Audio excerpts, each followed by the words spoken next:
It was supposed to be a regular night. Nothing special, just me, my car, and the drive home. The rain had started earlier that evening, soft at first, but by the time I left work, it was relentless. I didn't mind the rain.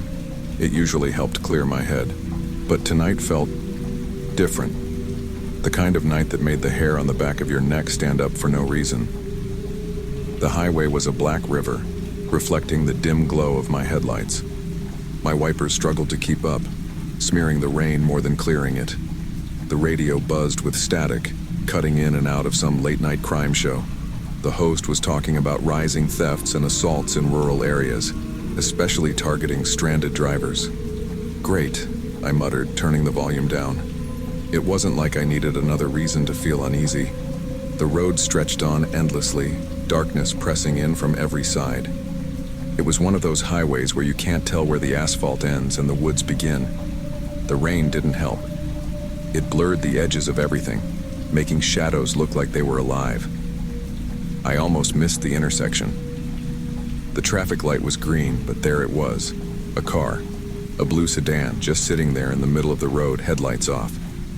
What the hell? I slowed down, squinting through the windshield. The car looked old, its paint dull and windows foggy. I couldn't see inside, but I felt something. Like whoever was in there was staring straight at me. I debated honking, but decided against it. Something about the scene made my chest tighten. Instead, I eased past the car, glancing in my rearview mirror. That's when its headlights flicked on. At first, I told myself it was nothing. Maybe they were just waiting for someone. Maybe their car had stalled and they'd just gotten it running again. But then they started following me. Every turn I took, they took. Every time I sped up, so did they. I switched lanes. They switched lanes. Okay, this isn't normal, I muttered, gripping the wheel. My stomach twisted as I glanced in the mirror again. The blue sedan was closer now, its headlights glaring like eyes boring into me. I turned off the main road, taking a detour through a side street I knew. It was narrower, darker, and quieter. Exactly the kind of place I didn't want to be right now. The car followed. My heart was racing. I could feel the sweat on my palms making the steering wheel slick. The dashboard lit up, low tire pressure. No, no, no, I whispered. The car thumped, wobbling slightly. I knew what that meant, a flat. I pulled over, heart pounding so hard it drowned out the rain. The rain was deafening as I stepped out. I crouched by the back tire, cursing under my breath. It was completely flat, and as I looked closer, I saw the culprit. Nails. A whole line of them scattered across the road. Someone did this on purpose, I whispered. I straightened up, my heart hammering. That's when I noticed them, wet handprints on my back window. My blood ran cold. I hadn't been out of the car long enough to leave those prints. A bright flash of light made me jump. The blue sedan had pulled up behind me, its headlights illuminating the rain. 3 men got out. They didn't run. They didn't rush. They walked slowly, like they had all the time in the world. One of them was holding a crowbar, the other a flashlight, and the third, a gun. I scrambled back into the car, locking the doors and fumbling for my phone. My hands were shaking so badly I could barely swipe to unlock it. The man with the crowbar reached my window, his face hidden under a hood. "Open the door," he said, his voice muffled by the rain. "Leave me alone," I shouted, my voice cracking. He didn't wait. The crowbar smashed through the glass, shards flying everywhere. I screamed, shielding my face as he reached in, unlocking the door. The next thing I knew, I was being dragged out into the rain. The gun was in my face, and one of them was shouting, but I couldn't hear over the pounding of my heartbeat. "Wallet, phone, keys, now." The one with the gun barked. I handed everything over, my body trembling. They rummaged through my stuff, laughing like this was some kind of game. "Looks like we got another one of them said. Another one? What did that mean? They didn't take the car. They just left me there, bleeding and soaked, my wallet and phone gone. It took me hours to get help. I finally flagged down a passing truck, and the driver let me use his phone to call the cops. When the police arrived, they told me the same story I'd heard on the radio earlier. This wasn't the first time something like this had happened. A group had been targeting drivers, using nails to force them to stop. But here's the part that still gives me chills. The cops pulled footage from a gas station security camera near where it happened. My car was there. I was there. But the blue sedan, nowhere to be seen. Months later, I moved to a new city. I thought getting away would help, but the fear followed me. I stopped driving at night. I started triple-checking my locks. Then, one morning, I found something on my car. A handprint, wet and smeared, just like the ones I'd seen that night. I haven't driven alone since.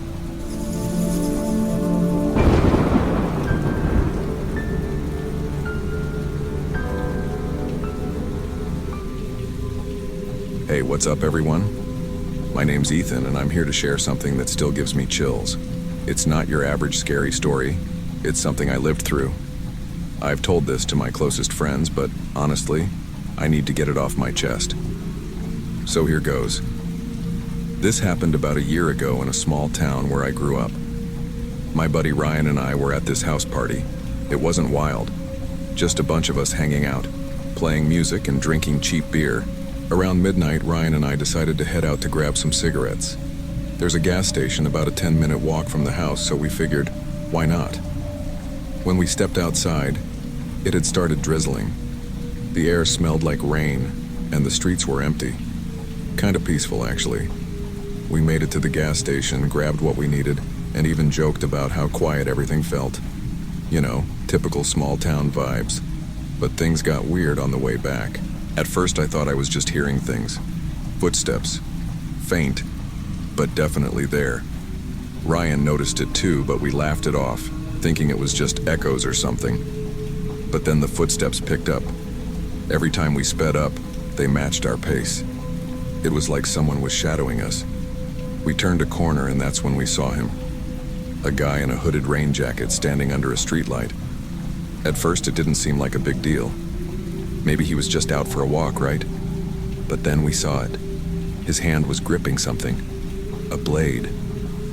It caught the light for a split second, and I swear my stomach dropped. "Run," Ryan whispered, and we bolted. The rain started pouring harder as we sprinted down the street. My heart was pounding so loud I couldn't hear much else. We turned into a narrow side path that led to the woods near the house, hoping to lose him. But in the chaos, Ryan and I got separated.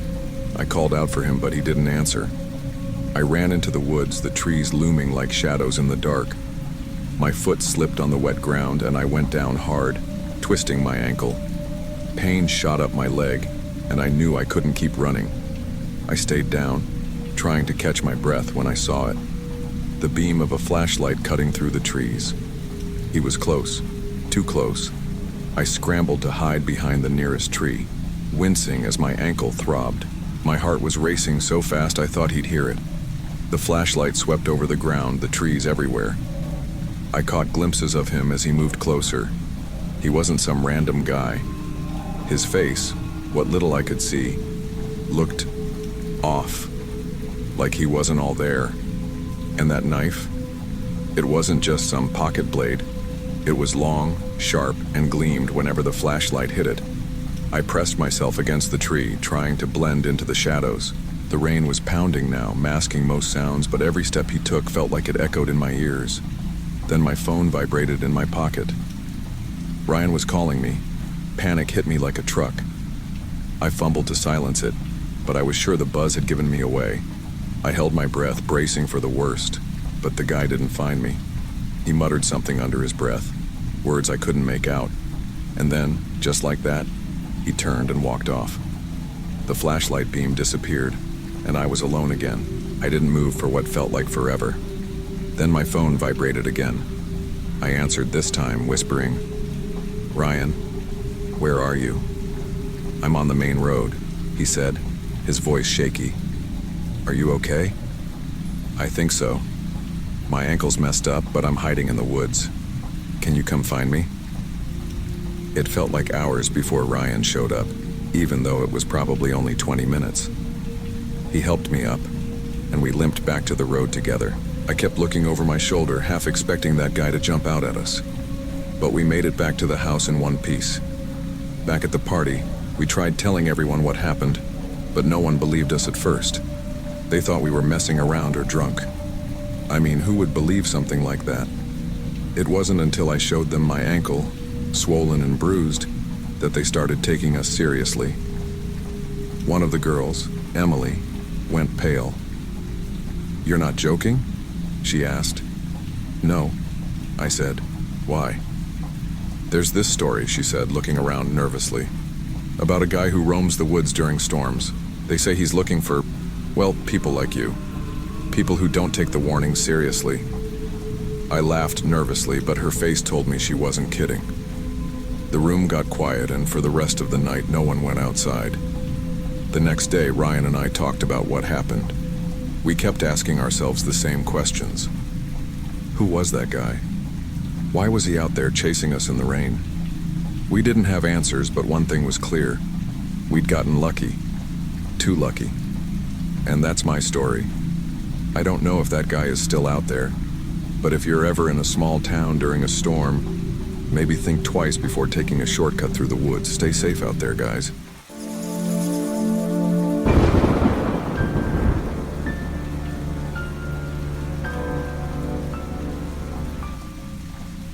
I don't know exactly how to start this, but if you've ever had that gut feeling, that sense something's just wrong, then you'll get what I mean.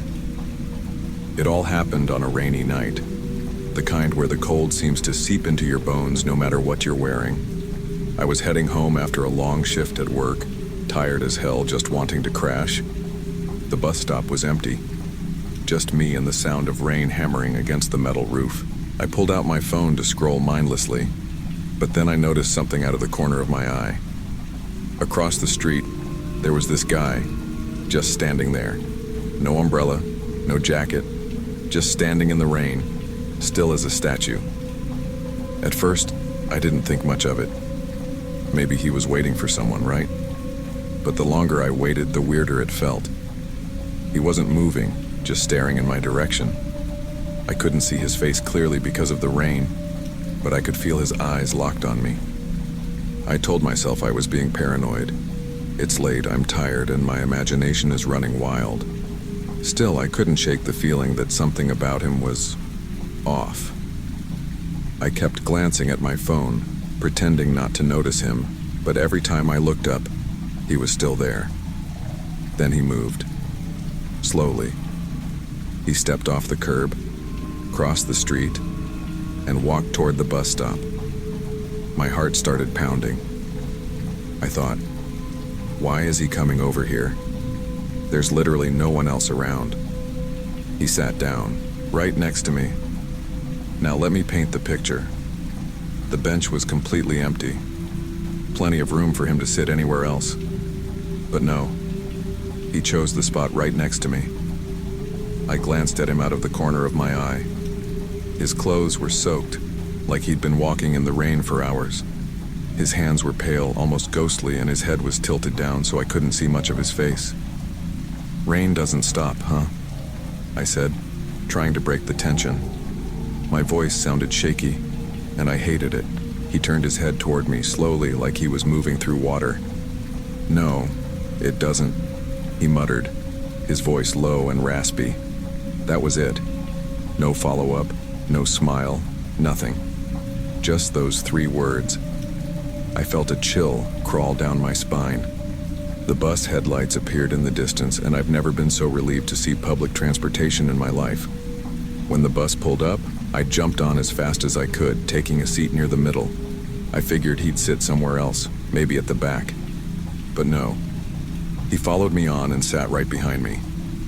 I tried to play it cool, but inside I was freaking out. Why was this guy so close? There were open seats everywhere, yet he chose to sit inches from me. I stared out the window, trying to ignore him. The rain blurred everything outside, but I could still make out his reflection. He was leaning forward slightly, his head tilted as if he was trying to get a better look at me. I thought about moving seats, But what if he followed me again? I didn't want to escalate things. I decided to stay put and act like I didn't care. The bus rattled along the wet streets, and I couldn't help but notice how quiet it was. No one was talking, no music playing, just the hum of the engine and the rain pounding on the windows. Then I felt it, a light tap on the back of my seat. My stomach flipped. I turned my head slightly, just enough to see his hand resting on the edge of my seat. "Hey," he said softly. I froze. "You dropped this," he added, holding out a crumpled piece of paper. Confused, I shook my head. "That's not mine." He didn't say anything, just kept holding it there until I took it. The paper felt damp and cold, and when I unfolded it, my blood ran cold.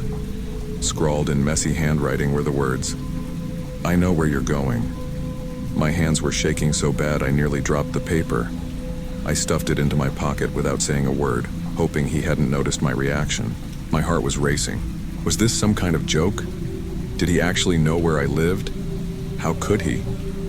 I forced myself to breathe, to think. I couldn't let this guy follow me home.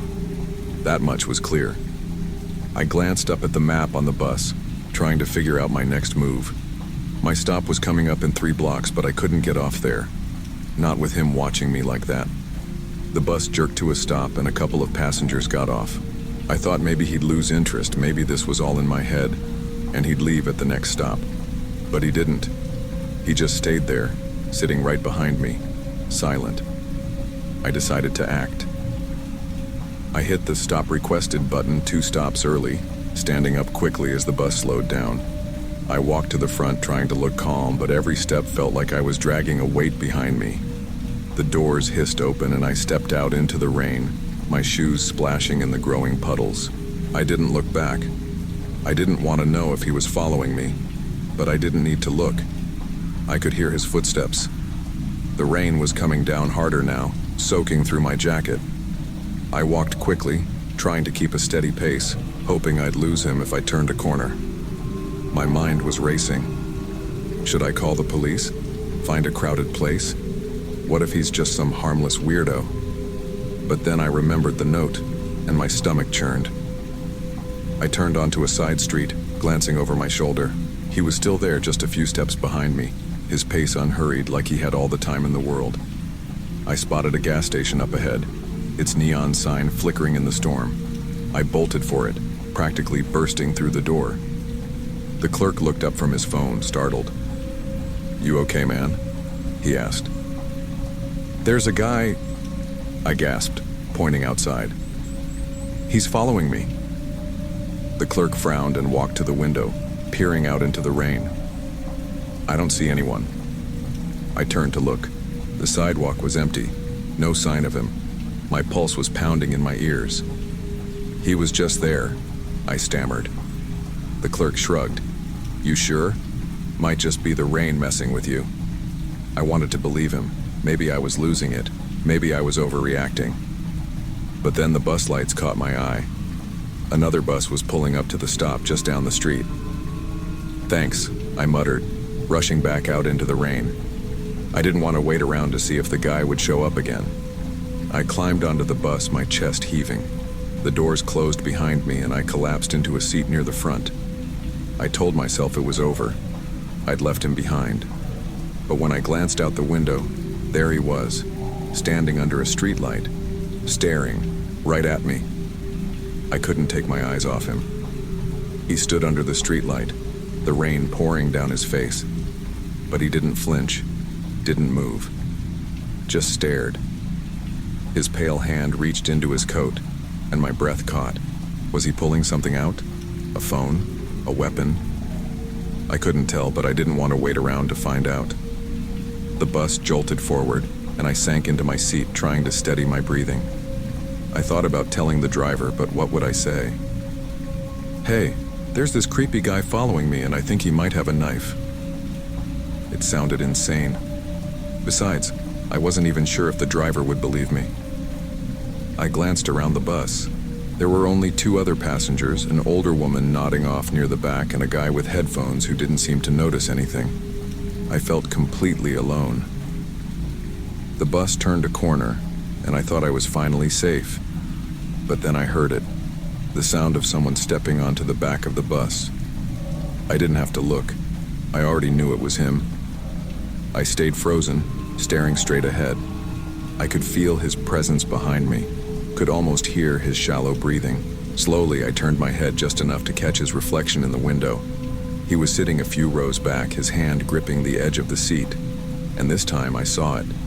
The faint glint of something metal in his lap. A knife.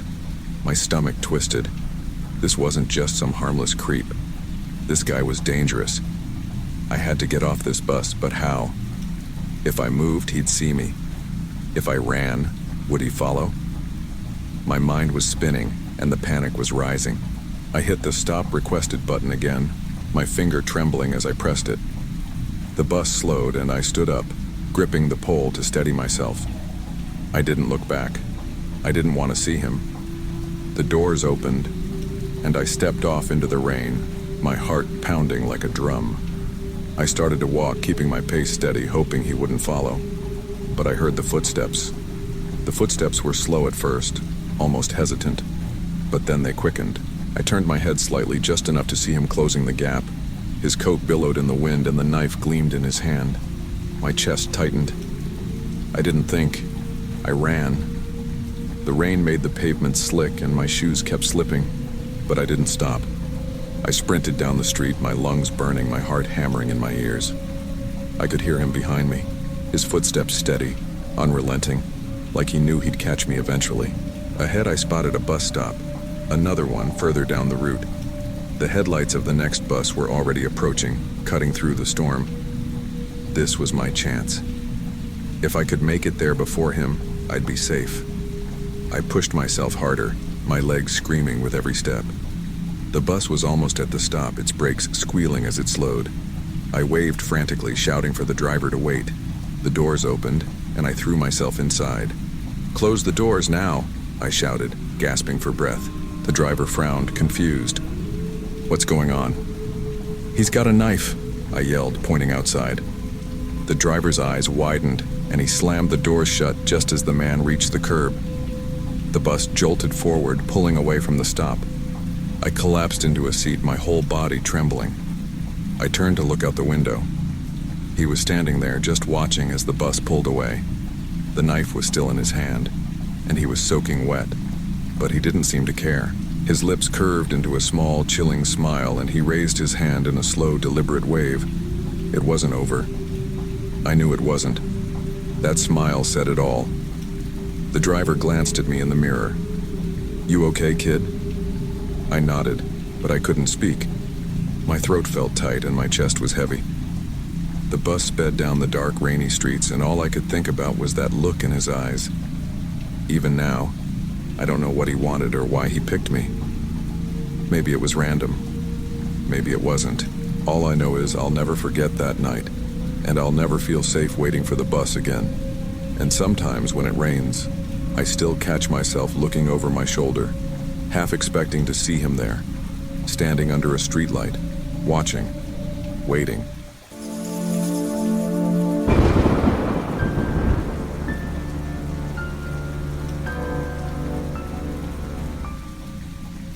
You ever have one of those nights where everything feels off?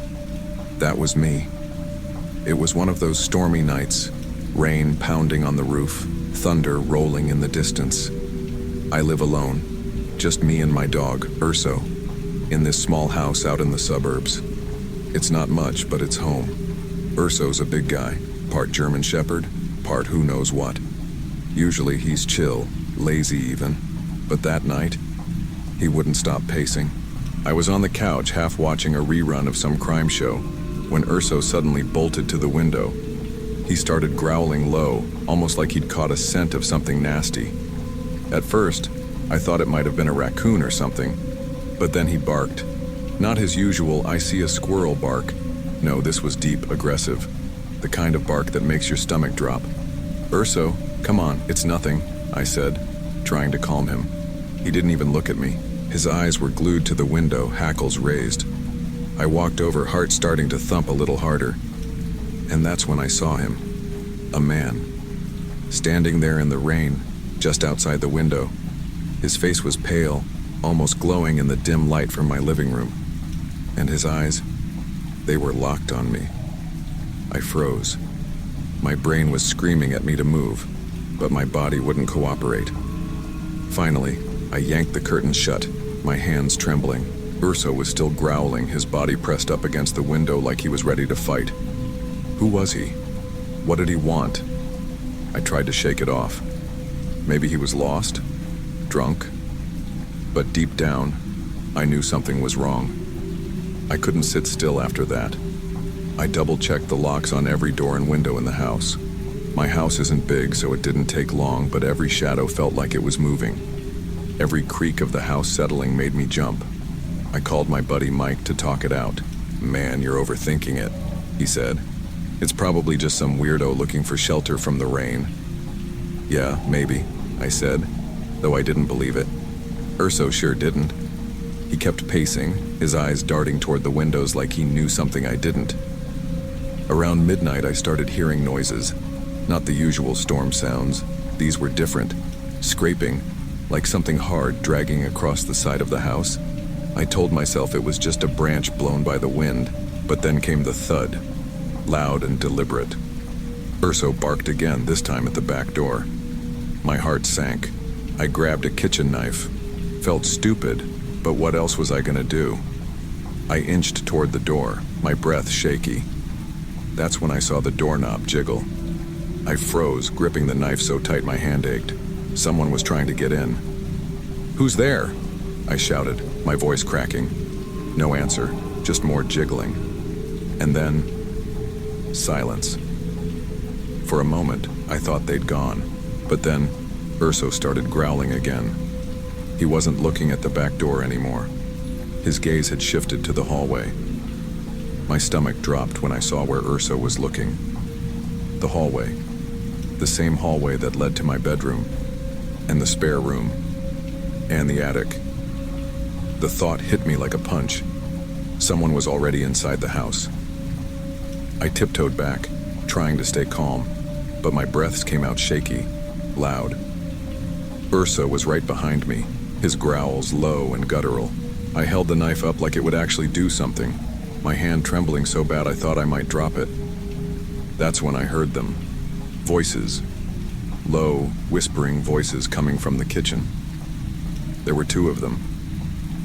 I couldn't make out what they were saying, but I caught the tone. Cold, calculated.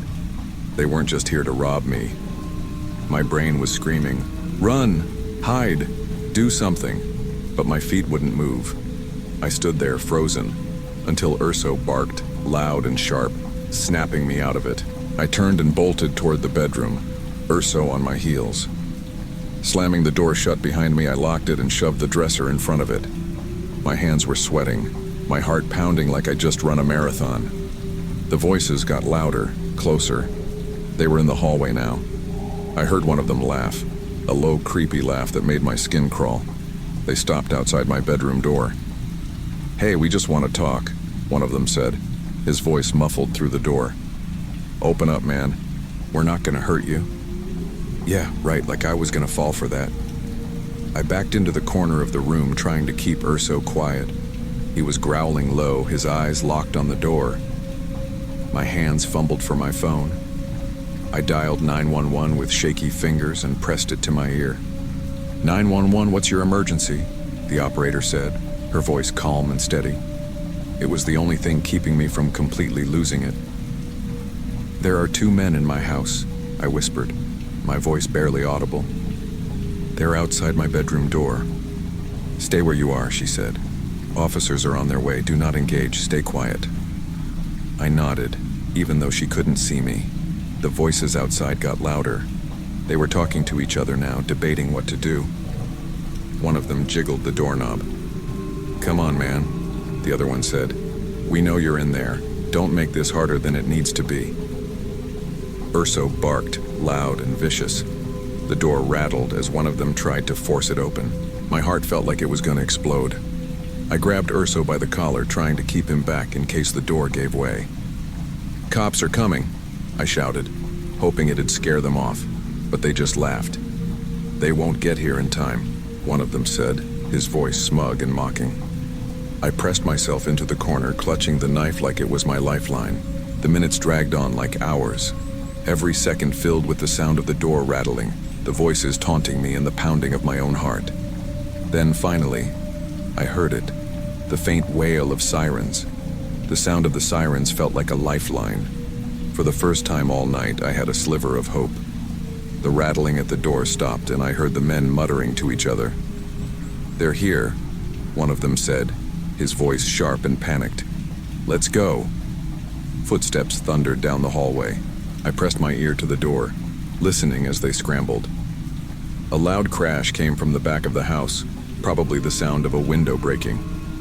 Urso barked, still tense, his eyes darting toward the door as if he didn't trust they were really gone. I heard voices outside, real ones this time. The cops had arrived. I quickly shoved the dresser aside, unlocked the door, and flung it open. My legs felt like jelly, but I managed to stumble out into the hallway, clutching Urso's collar like he was the only thing keeping me upright. "Police! Anyone inside?" A deep voice called from the front of the house. "Here! I'm here!" I shouted, my voice cracking. I ran toward the sound, relief washing over me when I saw two officers standing in my living room, their flashlights cutting through the darkness. "They were here," I said, barely able to get the words out. "Two men. They broke in. I think they went out the back." The officers split up, one checking the backyard while the other stayed with me. I tried to explain what happened, but the words came out jumbled. The officer was calm, patient, asking me questions while Urso stood protectively at my side, still growling softly. The other cop came back after a few minutes, shaking his head. "No sign of them," he said. "But the window's shattered, and there are footprints in the mud leading into the woods. Even with the police there, I couldn't shake the feeling that they were still watching me." The officers did a sweep of the house and found more footprints, muddy and scattered across the hardwood floors. One of them was especially large, like someone had deliberately stomped in the mud before coming inside. It was chilling. They also found something else, words scrawled in what looked like mud on the inside of the front door. "See you soon." My stomach turned when I saw it. Whoever they were, they weren't just here to steal. They wanted to scare me. And they'd succeeded. After the cops left, I sat on the couch, clutching Urso like my life depended on it. Sleep wasn't an option. Every creak of the house, every rustle of the wind, made my heart race. I felt like I was still being watched. The next morning I made a decision. I couldn't stay there. I called my landlord and told him I was breaking the lease. I didn't even care about losing the deposit. I packed up my stuff that same day, throwing everything into boxes with shaking hands. Urso stayed glued to my side the entire time, his eyes constantly darting toward the windows. As I was packing, I found something that made my blood run cold. In the drawer of my nightstand was a small slip of paper I didn't recognize. It was damp, the edges crumpled, and on it were 3 words scribbled in black ink. "You can't hide." I dropped it like it burned me, my mind racing. They'd been in my bedroom, before I even knew they were there. That was it for me. I moved out that same week, leaving behind the house, the neighborhood, and any hope of ever feeling safe there again. Even now in my new apartment, I still check the locks 3 times before I go to bed. I keep a baseball bat by the door. And Urso? He's always on alert. I don't know if they'll come back, but I'm not taking any chances.